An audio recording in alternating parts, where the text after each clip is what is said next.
count but loss,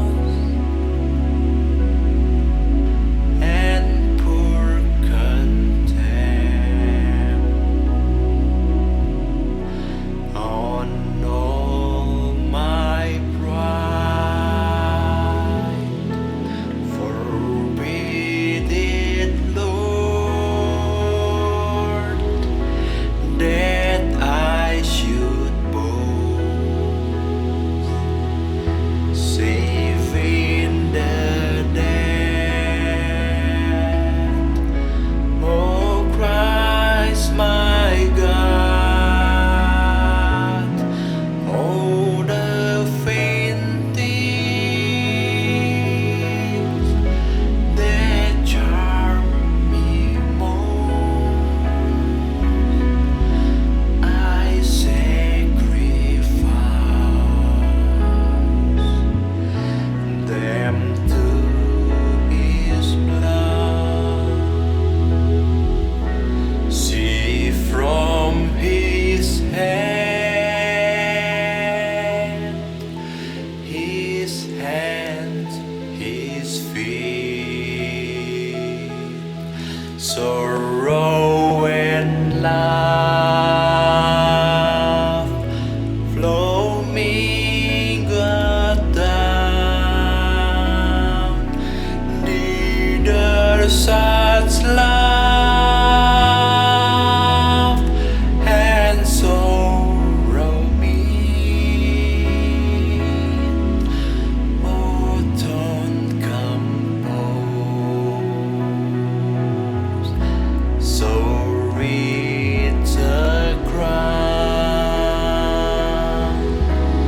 were the whole realm of nature mine, that were unknown, freeing far too small, love so amazing, so divine, demand my soul, demand my soul, love demand my soul,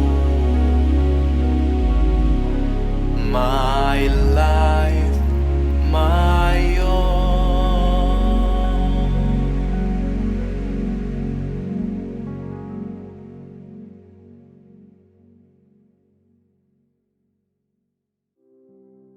Shalom, selamat pagi seluruh jajaran Yayasan Trimulya, Bapak Ibu, rekan-rekan guru, dan juga seluruh staf Sekolah Kristen Trimulya dan Bintang Mulia.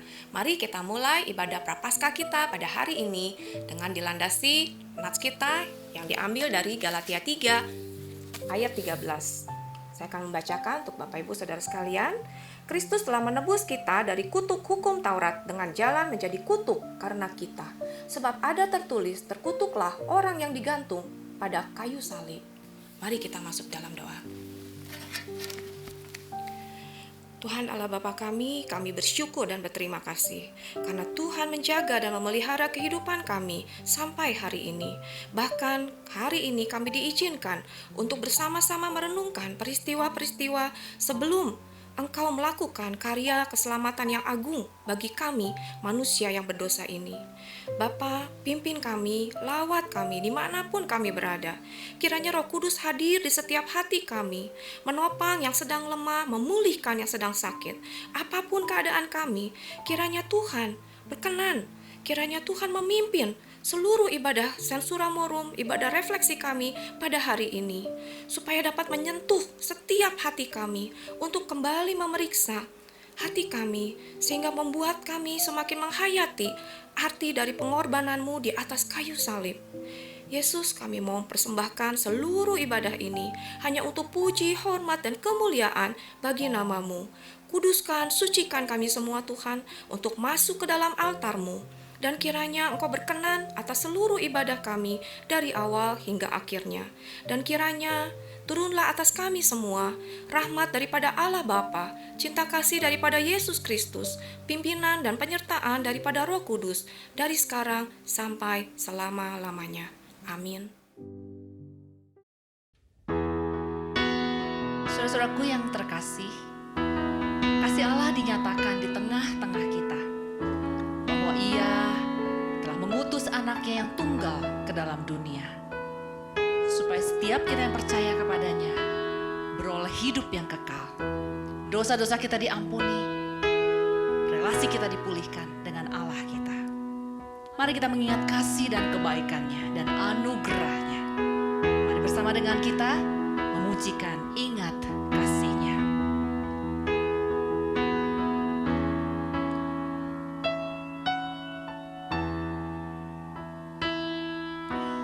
Ingat kasih-Nya, ingat kebaikan-Nya,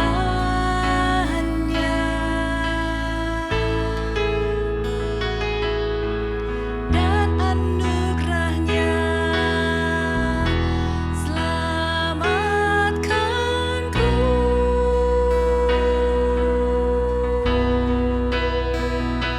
sebab kasih-Nya setinggi langit, kasih setia Allah pada kita.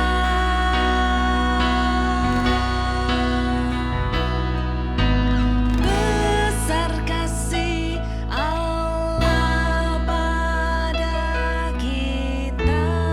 Mari kita sama-sama katakan, ku takkan lupa kasih-Nya. Ku takkan lupa kasih-Nya. Ku takkan lupa anugerah-Nya. Ku takkan lupa anugerah-Nya.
Father's love.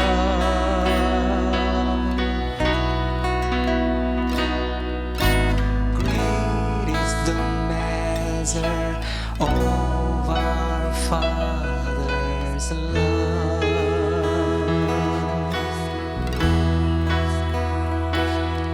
So great is the measure of our Father's love.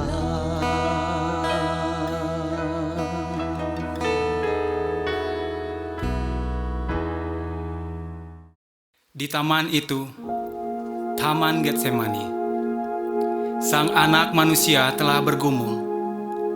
Wajahnya pucat dan layu, membawa beban berat sampai mengeluarkan peluh. bagaikan titik-titik darah yang keluar dari sekujur tubuh. Dan ia berseru, Hatiku sangat sedih, seperti mau mati rasanya. ia berdoa kepada sang bapa dan berkata, Ya Bapakku, jikalau engkau mau, ambillah cawan ini daripadaku. Tetapi bukanlah kehendakku, melainkan kehendakmu lah yang terjadi. Malam itu, sang anak manusia penuh dengan ketakutan. Seorang malaikat datang memberi kekuatan kepadanya. Ya, ia takut. Ia gentar menghadapi cawan murka Allah yang akan ditimpakan kepadanya. Namun, ia bersiap dan berserah kepada kehendak Sang Bapa untuk menyelamatkan kita dari dosa. Shalom Bapak Ibu Saudara. Saat ini saya ingin kita sama-sama merenungkan cuplikan video yang baru saja kita saksikan tentang peristiwa di mana Yesus bergumul dengan sangat berat di Taman Getsemani. Saudara, Alkitab memperlihatkan pada kita bahwa Taman Getsemani menjadi saksi bisu bagaimana Yesus bergumul dengan sangat berat sebelum ia disiksa dan disalibkan. Di dalam Matius pasal yang ke-26 ayat 38 Yesus berkata, Hatiku sangat sedih seperti mau mati rasanya. Tinggallah di sini dan berjaga-jagalah dengan aku. Bahkan di dalam Injil yang lain, Injil Lukas mencatat bahwa saking beratnya pergumulan itu, Yesus kemudian berdoa sampai peluhnya itu menjadi tetes-tetesan darah, seperti darah. Saudara, ada apa dengan Yesus? Kelihatannya ia begitu takut dan gentar, sampai-sampai ia terlihat begitu lemah. Bukankah dia yang selama ini melakukan mujizat kesembuhan? Bukankah selama ini dia yang melakukan banyak sekali mujizat-mujizat? Bukankah dia juga yang banyak mengusir setan-setan? Bukankah dia juga yang disebut sebagai Mesias, anak Allah? Tapi kenapa pada saat itu dia tampak begitu takut, dia tampak begitu gentar, dan dia tampak begitu lemah? Bapak Ibu, apa yang terjadi pada Yesus? Sampai-sampai ia pun meminta murid-muridnya untuk menemani dirinya. Saudara, Yesus punya pergumulan yang sangat berat, yaitu pergumulan tentang penyalibannya. Sebenarnya yang Yesus gumulkan bukan ejekan, bukan hinaan yang akan diumpat kepadanya. Yesus bukan bergumul tentang cambuk yang akan merobek dagingnya, mahkota duri yang akan menancap di kepalanya. Dan dia juga bukan bergumul tentang tombak yang akan ditusukkan ke perutnya. Dan dia juga bukan bergumul tentang paku-paku yang akan menembus telapak tangan dan kakinya. Bukan itu yang Yesus gumulkan. Tetapi yang Yesus gumulkan adalah cawan murka Allah yang mau ditimpakan kepada dia. Itu sebabnya dia berdoa dengan sangat takut dan gentar, dengan sangat sedih, sampai peluhnya menjadi tetesan seperti darah. Dia takut menghadapi cawan murka Allah yang akan ditimpakan kepadanya karena dosa manusia. Ia bergumul tentang Allah Bapa yang akan meninggalkannya di kayu salib. Saudara, kalau kita lihat Alkitab, gak heran kalau Yesus kemudian berdoa di taman itu sampai 3 kali. Dia berkata, Bapakku, jikalau mungkin, biarlah cawan ini lalu daripadaku. Tetapi janganlah seperti yang ku kehendaki, melainkan seperti yang Engkau kehendaki. Saudara, kita bisa lihat betapa bergumulnya Yesus, betapa beratnya pergumulan itu di Taman Getsemani. Dan peristiwa itu sebenarnya menunjukkan kepada kita tentang satu hal, yaitu betapa mengerikannya dosa yang sedang merasuk ke dalam dunia, kepada hidup manusia. Betapa beratnya dosa, hukuman atas dosa yang harus ditanggung Yesus di kayu salib. Namun pada akhirnya Yesus menanggungnya, bukan? Ia menanggung itu sendirian. Di kayu salib dia menanggung dosa-dosa kita. Dia tetap taat melakukan kehendak Sang Bapa sekalipun begitu berat pergumulan itu. Sekalipun begitu berat apa yang harus dia hadapi. Tetapi Yesus menjalankannya. Ia bergumul sampai mati di kayu salib. Saudara, mari kita renungkan peristiwa ini.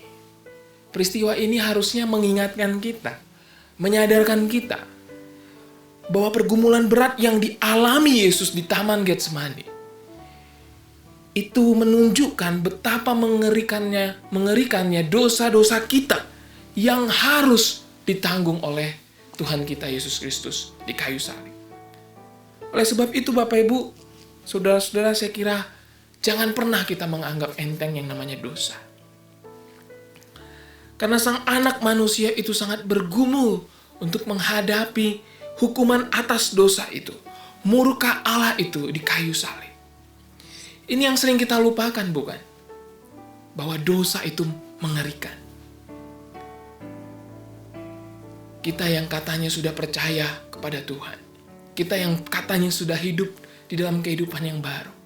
Bukankah kita justru sering kali karena merasa kasih Tuhan itu begitu besar, tetapi kita kembali lagi ke kehidupan yang lama. Tuhan akan ampuni saya kok. Kita menikmati dosa kembali. Kita menjalani lagi kehidupan kita yang lama. Kita lupa bahwa dosa itu begitu mengerikan. Sehingga Yesus bergumul dengan sangat di Taman Getsemani. Saudara, mari saat ini kita ambil waktu untuk merenung. Mari kita renungkan betapa hancurnya hati Allah yang melihat hidup kita yang sudah ditebus dengan darah anaknya yang mahal. Justru sekarang hidup kembali di dalam dosa. Justru sekarang hidup kembali menikmati dosa-dosa kita, kehidupan lama kita. Saudara, adakah Allah mendapati hidup kita itu hidup yang menghargai, yang mensyukuri pengorbanan Kristus? Atau justru hidup kita saat ini masih terus bercokol di dalam dosa-dosa yang sama? Dosa-dosa yang dulu yang kita lakukan masih kita lakukan hingga hari ini. Mari kita renungkan, anaknya yang tunggal telah dikorbankan untuk kita. Namun kita tidak menjunjung tinggi pengorbanan itu dengan tetap hidup di dalam kebenaran. Mari kita ambil waktu, Bapak Ibu, saudara-saudara. Apakah kita jadi pribadi, anak-anak Tuhan, yang justru masih menikmati dosa? Atau kita sudah hidup di dalam kebenaran karena mensyukuri pengorbanan Yesus untuk hidup kita? Mari kita ambil waktu sejenak, kita renungkan hal ini, peristiwa ini. Dan kita datang kepada Tuhan di dalam doa. Mari kita ambil waktu sejenak.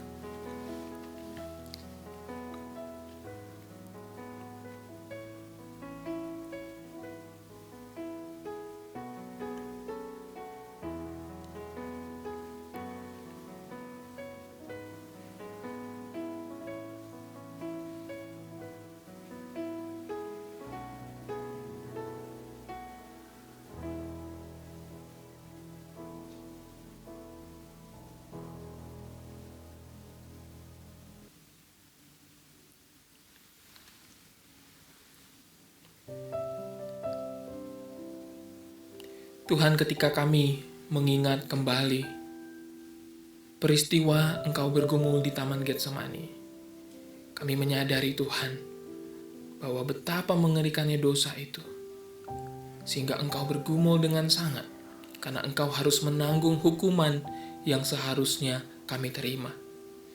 Tapi kami bersyukur Tuhan, Engkau Allah yang penuh kasih. Engkau rela datang ke dunia untuk mengasihi kami. Tuhan, biarkan kami merenungkan segala pelanggaran kami, dan kami mau datang kembali ke hadapan Tuhan untuk hidup sesuai dengan kebenaran Tuhan. Tidak lagi bermain-main dengan dosa, tapi kami mau hidup sesuai dengan kehendak Tuhan, melakukan apa yang Tuhan mau. Ini doa kami Tuhan. Dalam nama Tuhan Yesus kami berdoa. Amin. Setelah Yesus mengatakan semuanya itu, keluarlah ia dari situ bersama-sama dengan murid-muridnya, dan mereka pergi ke seberang sungai Kidron. Di situ ada suatu taman, dan ia masuk ke taman itu bersama-sama dengan murid-muridnya. Yudas yang mengkhianati Yesus juga tahu tempat itu, karena Yesus sering berkumpul di situ dengan murid-muridnya. Maka datanglah Yudas juga ke situ dengan sepasukan prajurit dan penjaga-penjaga bait Allah yang disuruh oleh imam-imam kepala dan orang-orang Farisi lengkap dengan lentera, suluh, dan senjata. Maka Yesus, yang tahu semua yang akan menimpa dirinya, maju ke depan dan berkata kepada mereka, "Siapakah yang kamu cari?" Jawab mereka, "Yesus dari Nazaret." Katanya kepada mereka, "Akulah dia." Yudas yang mengkhianati dia berdiri juga di situ bersama-sama mereka. Ketika ia berkata kepada mereka, "Akulah dia." mundurlah mereka dan jatuh ke tanah. Maka ia bertanya pula, "Siapakah yang kamu cari?" kata mereka, "Yesus dari Nazaret." Jawab Yesus, "Telah kukatakan kepadamu, akulah dia. Jika aku yang kamu cari, biarkanlah mereka ini pergi."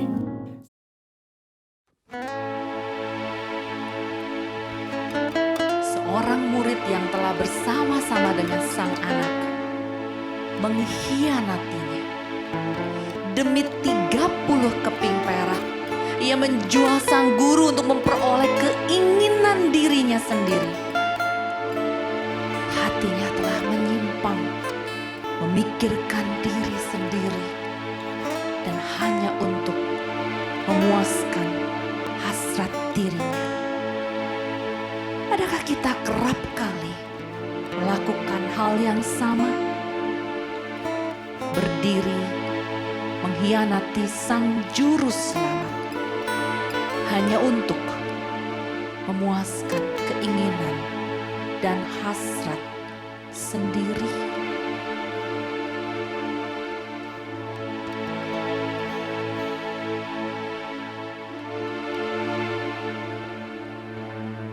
Seringkali ku datang Tuhan hanya karena sejuta keluhan. Seringkali ku lupa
Penyangkalan Petrus merupakan bagian dari penderitaan Kristus. Yesus sedang dijebak di balai sidang imam besar. Jika saja sahabat-sahabatnya ada di sekitarnya, pasti dia akan merasa sedikit terhibur. Namun di manakah mereka? Petrus, satu-satunya orang yang ada di sekitar pengadilan, baru saja menolak dia. Petrus menyangkal Yesus di hadapan banyak orang. Mungkin kita tidak pernah menyangkal Yesus dengan berkata bahwa kita tidak kenal Yesus. Tetapi kadangkala kita sama lemahnya dengan Petrus. Kadang kita takut menunjukkan identitas kita sebagai orang Kristen kepada kalangan tertentu. Karena kemungkinan akan mendatangkan bahaya atau merugikan kita. Kita takut menghadapi resiko yang akan terjadi. Takut identitas kekristenan kita tidak membawa keuntungan atau kelancaran bagi hidup kita. Sehingga kita mengambil sikap kompromi dengan keadaan dan menyangkal Yesus. Setiap orang yang tahu kebenaran lebih banyak diperhadapkan dengan bahaya dosa kemunafikan. 3 kali Petrus menyangkal bahwa ia adalah murid Yesus, menggambarkan bahwa tekanan dan tuduhan yang semakin berat serta bahaya yang mengintai membuat Petrus semakin berani menyangkal Yesus. Apa tekanan hidup yang membuat kita menyangkal iman kita kepada Kristus? Apakah beratnya tekanan ekonomi yang dapat membahayakan keluarga kita? Apakah kebencian atau iri yang membahayakan jabatan dan status kita? Sehingga kita tidak percaya akan providensia pemeliharaan Allah di dalam hidup kita. Ataukah karena kita lupa bahwa Yesus berkata ia adalah Allah yang Immanuel, yang selalu ada bersama-sama dengan kita dalam segala keadaan, tahu apa yang kita perlukan.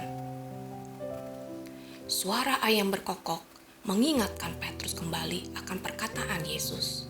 Wajah Yesus yang memandang Petrus mengingatkan akan peringatan dan dosa-dosa yang ia lakukan. Saudara-saudara, apa yang menjadi tanda bagi setiap kita bahwa dosa itu sangat dekat?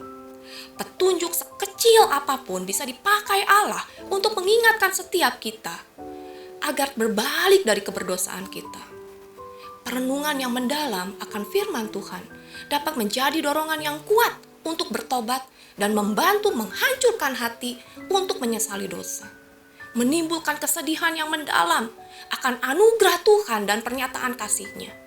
Saat Yesus memandang Petrus, air mata Petrus tumpah karena sadar bahwa dirinya telah mengkhianati kasih Tuhannya. Semua benteng ketakutan, keraguan hancur lebur.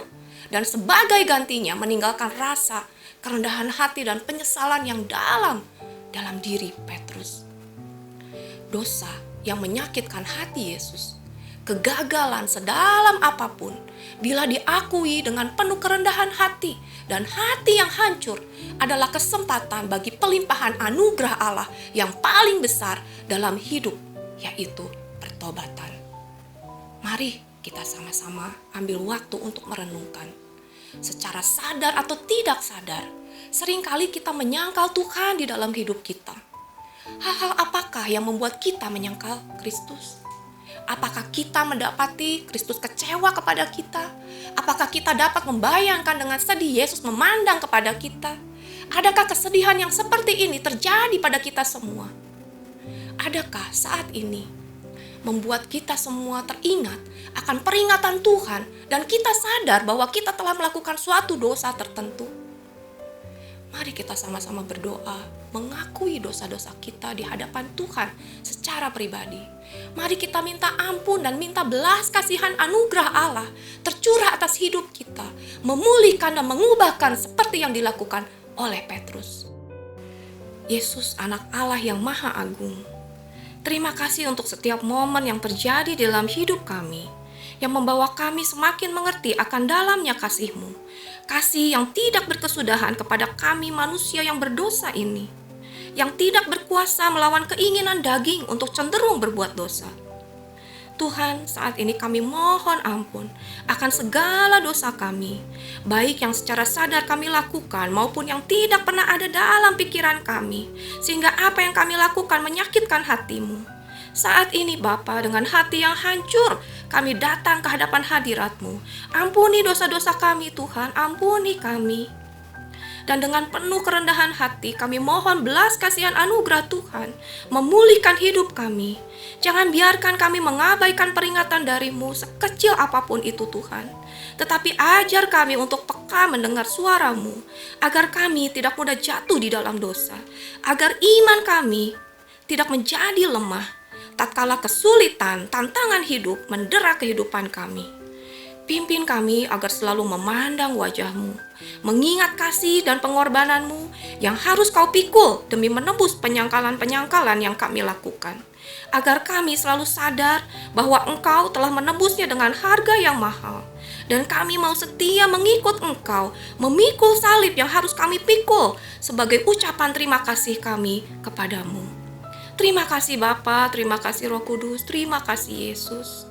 Hanya di dalam nama-Mu, Yesus yang dapat mengampuni dosa, kami panjatkan doa ini. Amin.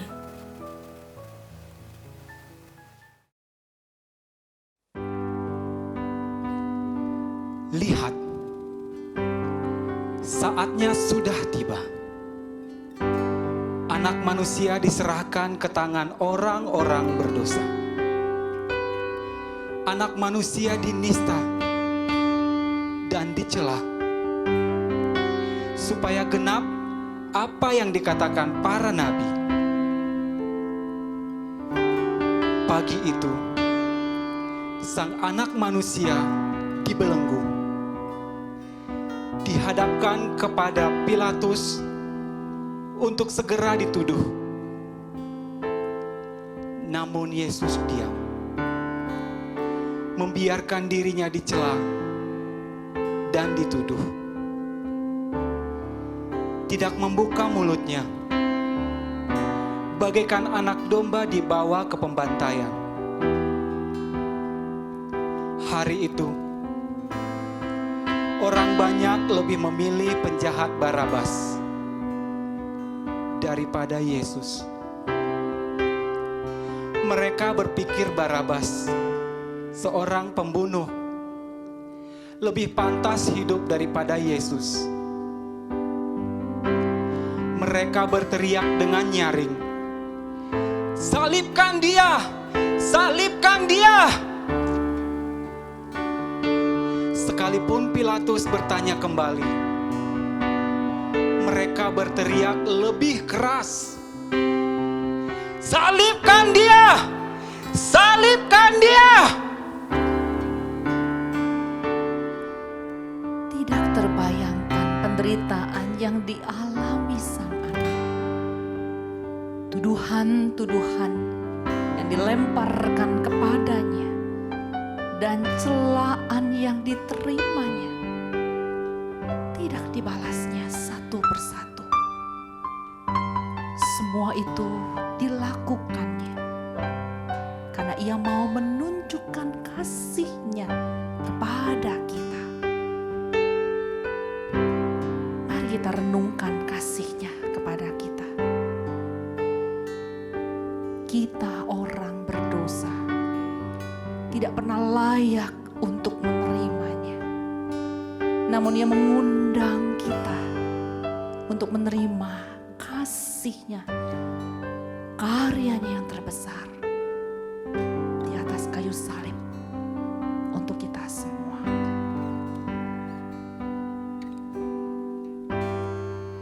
Karya terbesar dalam hidupku, pengorbananmu yang selamatkanku.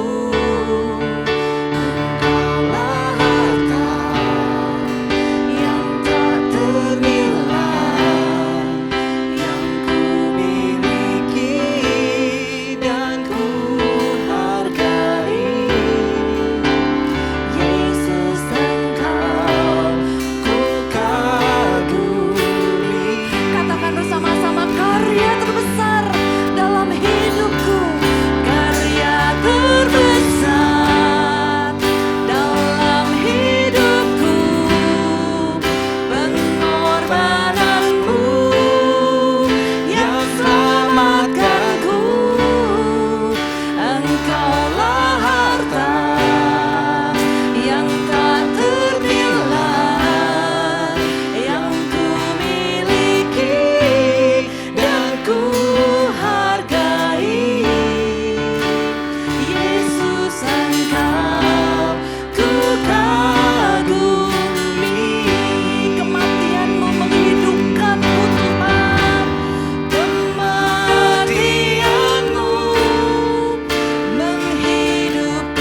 Kemudian serdadu-serdadu wali negeri membawa Yesus ke gedung pengadilan, lalu memanggil seluruh pasukan berkumpul sekeliling Yesus. Mereka menanggalkan pakaiannya dan mengenakan jubah ungu kepadanya. Mereka menganyam sebuah mahkota duri dan menaruhnya di atas kepalanya, lalu memberikan dia sebatang buluh di tangan kanannya. Kemudian mereka berlutut di hadapannya dan mengolok-olokkan dia. Katanya, "Salam, hai Raja orang Yahudi." Mereka meludahinya dan mengambil buluh itu dan memukulkannya kepadanya. Sesudah mengolok-olokkan dia, mereka menanggalkan jubah itu daripadanya dan mengenakan pula pakaiannya kepadanya. Kemudian mereka membawa dia keluar untuk disalibkan. Tuhan yang seharusnya disembah oleh ciptaannya, bukannya menerima hormat dan pujian, namun ejekan, fitnah, dan cemooh yang diperolehnya. Ia hanya diam dan tak membalas, karena ia tahu inilah jalan yang harus dilaluinya untuk menggenapi rencana Sang Allah Bapa. Saudaraku, mari kita merenungkan, apakah hidup kita hari-hari ini menggambarkan ejekan dan cemoohan bagi Tuhan? Kita yang telah ditebusnya sudah seharusnya menunjukkan hormat dan pujian kepadanya melalui hidup kita.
Firman Tuhan pada hari ini terambil di dalam Markus pasal 10 ayat 45 dan Titus pasal yang kedua ayat yang ke-14.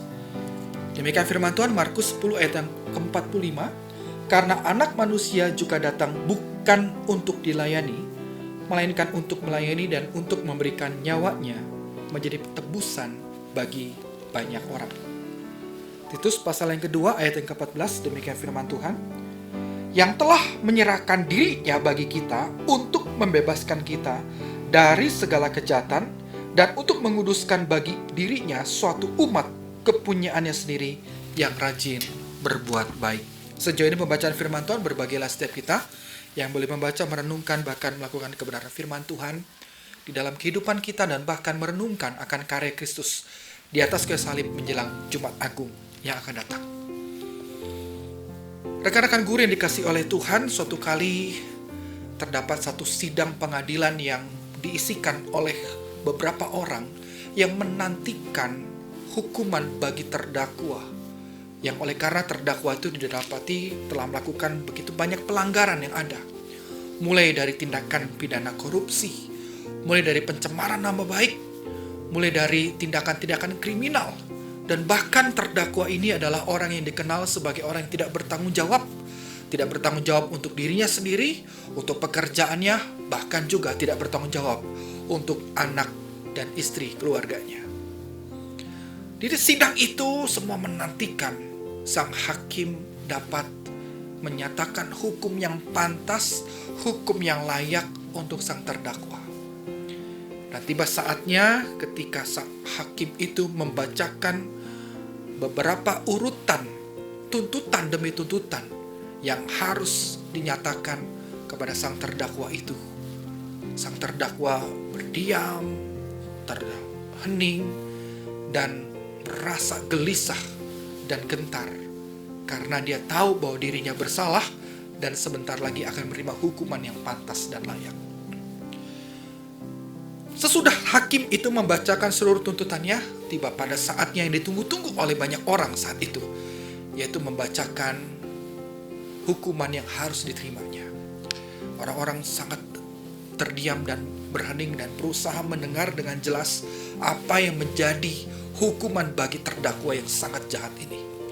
Sang hakim dengan lantang, dengan suara yang tegas berkata bahwa dari tuntutan demi tuntutan yang lebih daripada puluhan tuntutan ini, maka jaksa dan juga hakim bersepakat sesuai dengan undang-undang yang berlaku saat itu bahwa sang terdakwa akan dijatuhi hukuman mati. Saudara, serentak orang-orang yang mendengarnya saat itu yang hadir dalam sidang itu sangat setuju sekali dengan apa yang diputuskan oleh sang hakim. Karena sudah sepatutnya bagi sang terdakwa yang berbuat cemar, berbuat salah ini harus dihukum, bahkan harus kematianlah yang dapat mentuntaskan seluruh hukuman pelanggaran yang dia diperbuatnya. Nah, saudara, ternyata apa yang terjadi, sang hakim pun setelah membacakan tuntutan itu dan hukuman itu, dia tidak berhenti sampai di sini. Nah, ketika suasana sidang sudah mulai reda dan kemudian sudah mulai tenang kembali, sang hakim kemudian menyatakan kembali, memang sang terdakwa itu adalah orang yang bersalah sesuai dengan undang-undang. Tetapi aku adalah hakim yang penuh kasih. Aku adalah hakim yang mengasihi sang terdakwa. Maka oleh karena itu hukuman mati memang kuputuskan. Tetapi karena saya adalah hakim yang adil dan juga adalah hakim yang penuh dengan kasih, maka hukuman itu sudah kuhapuskan. Dan mulai hari ini sang terdakwa dinyatakan bebas. Dan kemudian palu itu mengetuk dengan keras, tanda berakhirnya sidang. Nah, saudara, serentak juga pada saat itu orang yang hadir bingung. Loh, bukankah hukuman yang tadi disampaikan justru pantas? Tapi kok kenapa tiba-tiba berubah menjadi satu pembebasan yang diberikan kepada si terdakwa ini? Seberapa orang berkata ini hakim yang gak tegas, ini hakim yang pelin-pelan, tidak layak dia menjadi seorang hakim. Bagaimana mungkin dia sudah menjatuhkan hukuman mati kemudian dia merevisinya kembali karena hanya gara-gara dia adalah hakim yang penuh kasih sehingga dibebaskan. Seberapa orang juga berkata ini adalah hakim yang tidak dapat mengerti keadilan. Karena orang ini harusnya dihukum, tapi kenapa dia dibebaskan? Bahkan ada orang-orang yang menjadi korban saat itu berkata, "Hei hakim, kau adalah hakim yang gila. Hakim yang tidak waras. Bagaimana mungkin kami mendapatkan hak-hak kami? Dan bagaimana mungkin orang yang jahat itu dibebaskan saja dari hukuman itu? Bukankah tadi kau sudah ungkapkan hukuman mati yang betul, yang pantas untuknya? Tapi kenapa? Gara-gara kau kasih, gara-gara kau mengasihi, maka kau hapuskan hukuman itu dan kau bebaskan dia."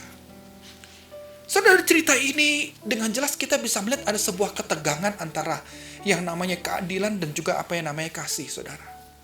Kita kerap kali bingung antara menerapkan apa yang disebut dengan adil dan apa itu yang disebut dengan kasih dalam peristiwa ini. Adil itu berarti orang itu patut mendapatkan balasan ataupun hukuman dari apa yang diperbuatnya, setimpal dengan apa yang diperbuatnya. Itu adil. Kasih itu berarti banyak berbicara soal bagaimana orang tersebut diampuni, diselamatkan, dibebaskan, dan juga diterima sebagaimananya. Nah, ketegangan ini menggambarkan dengan jelas bagaimana mungkin keadilan dan kasih ini dapat bertemu jadi satu. Dan kalau kita perhatikan di dalam Alkitab, keadilan dan kasih inilah yang menjadi sebuah pergumulan dan menjadi paradoks yang terjadi di dalam peristiwa penyaliban Kristus. Oleh karena apa, saudara? Oleh karena keadilan Allah tidak pernah akan dapat mengabaikan kasih Allah. Demikian juga sebaliknya, kasih Allah juga tidak dapat mengabaikan akan keadilan Allah. Kasih dan keadilan itu dapat dipersatukan ketika ada satu orang yang harus dikorbankan, mengganti orang yang harusnya mendapatkan hukuman itu.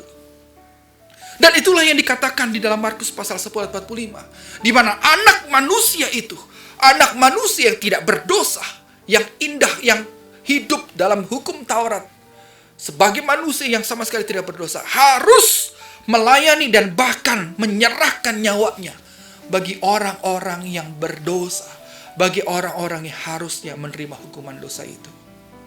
Siapakah orang berdosa itu, Bapak Ibu? Itu adalah Anda dan saya hari ini. Kita adalah orang yang sebenarnya tidak layak mendapatkan penggantian. Kita adalah orang yang tidak layak untuk mendapatkan pembebasan dan bahkan keselamatan. Oleh karena Allah yang mengerjakan itu, Dia menyerahkan bukan saja secarik kertas, tetapi Dia menyerahkan dirinya, nyawanya, agar setiap kita yang harusnya mendapatkan celaka itu diluputkan dan diselamatkan. Bapak Ibu yang disayang Tuhan, paradoks inilah yang sedang dinyatakan di atas kayu salib Kristus. Paradoks inilah yang menyatakan keadilan dan kasih Allah dinyatakan dengan kehadiran Kristus di atas kayu salib. Dan itulah yang akan kita ingat, yang akan kita rayakan kembali pada esok hari ketika kita boleh sama-sama di gereja kita masing-masing merayakan perjamuan dan juga merayakan Jumat Agung. Saudara, patutkah hari ini salib Kristus yang dikerjakan Allah dengan cara yang luar biasa itu kita cemari dengan perbuatan-perbuatan yang tidak baik? Kita cemari dengan segala pelanggaran, keegoisan kita, dengan segala macam hawa nafsu kita cemari semua akan karya Kristus itu. Biarlah melalui momen Prapaskah Jumat Agung ini, kita kembali mengkoreksi diri kita, bahwa kita adalah orang-orang yang tidak patut dan tidak layak untuk menerima kasih Tuhan itu sendiri. Allah menyatakan keadilan dan kasih-Nya di atas kayu salib. Dan itu sebabnya Titus pasal yang kedua ayat 14, dia menyerahkan semuanya itu agar keadilan dan kasih Allah dinyatakan dan setiap kita menjadi orang-orang yang hidup di dalam perbuatan baik, hidup di dalam kekudusan. Hari ini, mulai momen saat hari ini, mari kita merefleksikan diri kita. Sudahkah Anda sungguh-sungguh hidup di dalam Kristus? Sudahkah Anda sungguh-sungguh layak dan merasa layak untuk menerima? Sebenarnya kita adalah orang-orang yang tidak layak. Mari kita mengambil waktu di hadapan Tuhan hari ini. Kita merefleksikan Tuhan dan berkata bahwa kami adalah orang-orang yang tidak layak di hadapan-Mu, Tuhan. Kami adalah orang-orang yang harusnya berdosa dan menerima hukuman Allah itu. Tetapi keadilan dan kasih Allah itu dinyatakan melalui salib Kristus. yang esok hari akan kami kenang kembali. Mari Tuhan, sentuhlah dan jamalah hati kami pada hari ini, sehingga momen Jumat Agung yang sebentar akan kami alami dan akan kami peringati, itu membuat kami Tuhan merenung kembali betapa besarnya kasih Allah, besarnya keadilan Allah yang dinyatakan di atas kayu salib. Kami harus yang mati di atas kayu salib digantikan oleh Tuhan Yesus. Mari Tuhan pimpin kami, dan mari rekan-rekan guru, staf, dan juga setiap kita boleh merenungkan firman Tuhan hari ini, setiap rangkaian ibadah Prapaskah Prajumat Agung ini, sehingga menghantarkan kita untuk berjumpa dengan Tuhan secara pribadi. Allah menyatakan kasih-Nya kepada kita. Mari kita datang di bawah salib-Nya, darah-Nya yang sudah dicurahkan. Kita memuji dan meninggikan Dia, mengagungkan nama-Nya. At the cross, I bow my knees. Oh Lord, you search me. You know my way. Even when I fail you, I know you love me. Your holy presence surrounded me. In every season, I know you love me. I know you love me. At the cross I bow my knees, where your blood was shed for me. There's no greater love than this. You have overcome the grave. Glory fills the highest place. What can separate me now?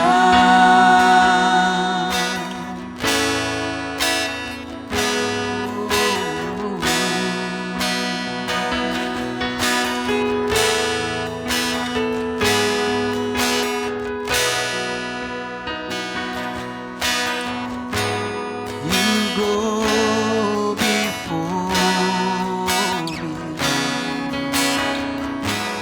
You sealed my way. Your hand upholds me.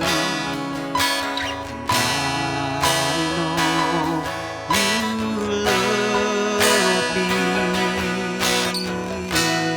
At the cross I bow my knees, where your blood was shed for me. There's no greater love than this. You have overcome the grave. Your glory is the highest praise. What can separate me now? At the cross I bow my knees, where your blood was shed for me. There's no greater love than this. No, you have overcome the grave. Glory fills the highest praise. What can separate me now? You tore the veil. You made a way when you said that it is done.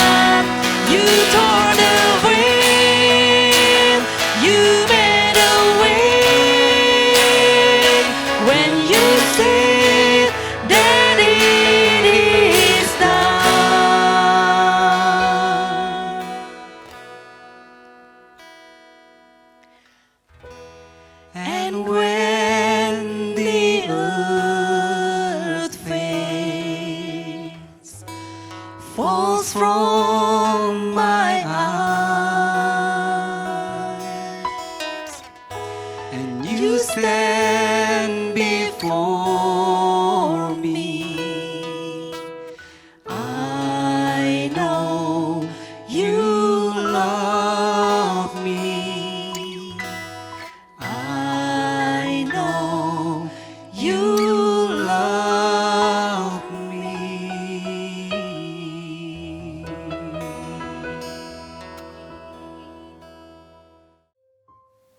Terima kasih Tuhan Yesus. Terima kasih Bapa. Pimpin hidup kami Tuhan, agar kami mengalami suatu kuasa yang penuh dengan kelimpahan dan kuasa yang membuat kami boleh melihat dan membuat kami Tuhan boleh bersuka cita di dalam anugerah dan keselamatan yang Tuhan berikan. Terpuji nama Tuhan Yesus Kristus. Kami bersyukur dan kami berdoa. Amin.